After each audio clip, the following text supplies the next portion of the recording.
While I still went to school and enjoyed it, I didn't probably put as much time as I should have into it, and obviously footy with 3 different teams took up a lot of my time, so that was a really enjoyable year. I got to play with Assumption, and I think we won 2 flags that year, 2 different comps, and then Calder Cannons, we won the flag as well, but unfortunately I was injured for both of it, so missed 3 flags in 1 year in the end.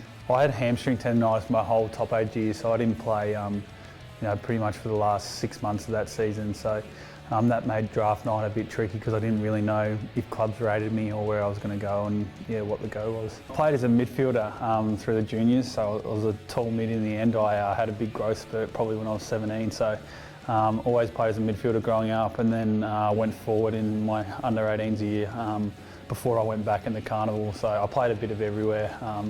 But yeah, mostly mid and forward, and then learn how to defend when I got to the Crows. So yeah, change of roles, that's for sure. Can't see me being fit enough for running around in midfield at AFL level. I'm probably the slowest bloke out on the field most weeks, so I'll definitely stay in the cage down back, I reckon.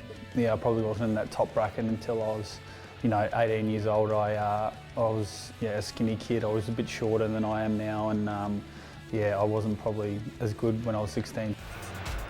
Talia shrugs the tackle. Good play by Talia there. Kept going. I just made the squad in the end. I remember Kyle Hartigan, who's now at the club, was always ahead of me growing up, and he was in the AI squad, and I ended up getting him drops, taking his spot, so he still gives me a bit of crap about that. But yeah, so I ended up having a really good carnival and making the All-Australian team, but I was never really in that top bracket, as I said before, and just made the Vic Metro squad, and from there played a really good carnival, and that probably set me up to go on that top 15 draft pick. So I only ended up playing about 8 games that year, but I had a good 8 games, which really helped me. I'd been interviewed by Hamish, and I can't remember who else was there at the time, but they were always keen on me because they watched a lot of Assumption footy and a lot of school footy, and I remember them saying if I was still around that first round pick, they had picked 13, I think I went that year, that I'd be in the mix, but I never really knew because I'd been injured all year. And then a week leading up to it, they came to my house and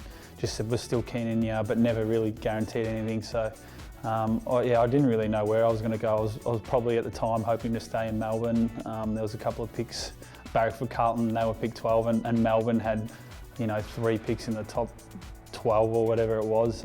But yeah, ended up going to Adelaide, and I couldn't be happier.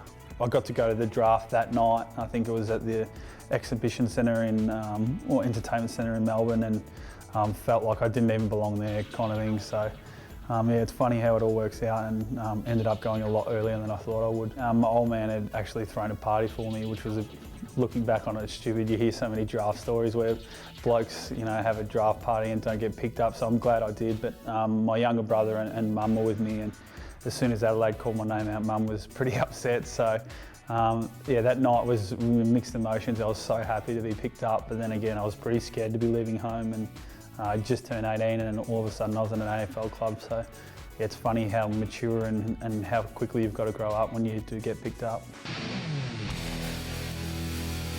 Funny, one of the guys that still works at the club here, David Burnshaw, took me home, and I actually dropped my phone in his car. So that whole day, people were calling. Neil Craig was the coach at the time, and all the senior leadership group, all these guys were calling me, and I didn't answer any of their calls because I'd left my phone in his car and he'd taken off. Yeah, I didn't have a phone all night, so I didn't really talk to anyone, which was pretty funny. I got to avoid all those conversations, but then I had a fair bit of texting and calling to do the next day to catch up. So yeah, and then I think, so we got drafted, it was a Thursday night, and then I think we were flying over to Adelaide on the Sunday, so we only had 2 days to pack and say goodbye to everyone. It was funny, my parents didn't even come to the airport to send me off. They must have been happy to get rid of me. All the guys were crying and all their family was there, and I remember Hamish saying at the time, you're probably the first bloke not to have your family come in to the airport and say goodbye. So I think it made it a bit easier that they weren't there, and yeah, I got on with things from there. For me, it was just about getting my injury right and learning as much as I could off those guys initially. As you said, there was Phil Davis, Scott Stevens, James Sellett at the time was a back, Truck obviously, and yeah, Bocky. So 5 or 6 guys way ahead of me, and I hadn't really played defence before I got to the Crows. So it was all about learning that first year, and I think I ended up doing my knee and hurting that halfway through the year. But it was good to get into sample footy straight away. I got drafted by South in the mini draft and got thrown straight to centre half back because they were struggling at the time. So first taste of senior footy, and it was a really exciting first year.